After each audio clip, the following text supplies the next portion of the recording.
ওই যুবক হাতটাকে পেয়ে হাতের মধ্যে নিয়ে বাড়ির দিকে রওনা হয়ে গেছে। বাসায় রাইখা চলে আসছে।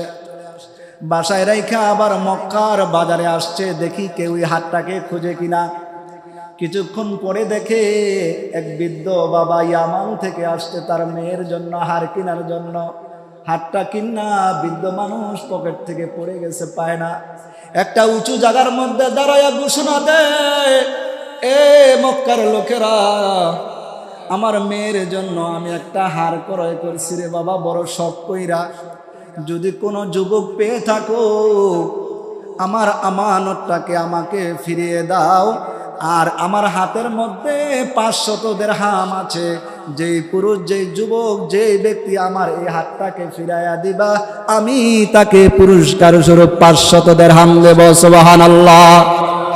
বৃদ্ধ বাবা ডাক দিয়ে বলে, যদি কোনো ব্যক্তি আমাকে এই হাতটা দিতে পারো, আমি তার জন্য পুরস্কার স্বরূপ। দেখেন তাকওয়াওয়ালা বৃদ্ধ বাবা, তাকওয়াওয়ালা মা, তাকওয়ালা যুবকের ঘটনা শুনো, তোমার দিল মা পরিবর্তন হয়ে যাইব। আজকে তুমি একটা 10টা টাকার লোভ সামলাইতে পারো না, তাকওয়া তো দূরের কথা। রমজান আইসা তোমাকে কি শিখায় আর তুমি কি শিখতেছ?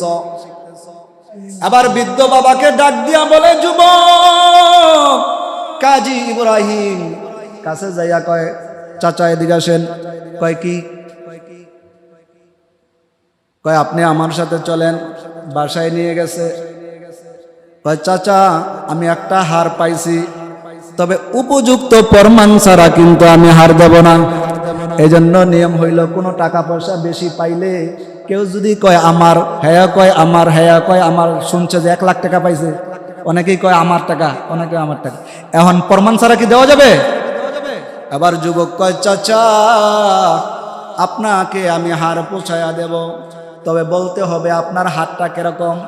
কিন্তু যুবক তো হাতটারে খুব সুন্দর কইরা দেখছে, সব মনে আছে।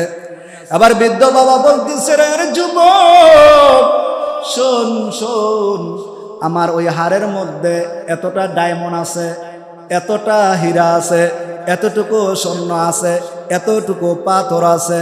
কয় হ্যাঁ চাচা সব ঠিক আছে, তাহলে হইতে পারে এটাই আপনার হার। এই নেন, আমি আপনাকে আপনার হারে বুঝাইয়া দিলাম। চিল্লায়া বলেন সুবহানাল্লাহ। সুবহানাল্লাহ, আরো জোরে বলেন সুবহানাল্লাহ। এবার বৃদ্ধ বাবা ডাক দিয়ে বলে, রে যুবক আমি তো ঘোষণা দিয়েছিলাম আমাকে যে এই হাতটাকে ফিরাইয়া দিবে, আমি তাকে 500 টাকা দান করব। কয় শত টাকা? 500 টাকা আমাদের দেশের, কিন্তু আরবের হচ্ছে 500 দিরহাম, অনেক অনেক টাকা। আল্লাহ রব্বুল আলামিনের বান্দা কাজী ইব্রাহিম ডাক দিয়া বলেন, এ চাচা আপনি কি কালামের আয়াত জানেন না? আল্লাহ পাক তো সূরা নিসার 58 নম্বর আয়াতের মধ্যে জানিয়ে দিয়েছেন, ইন্নাল আমানাতা ইন্নাল্লাহা ইয়ামুরুকুম আন তুআদ্দুল আমানাতি ইলা আহলিহা।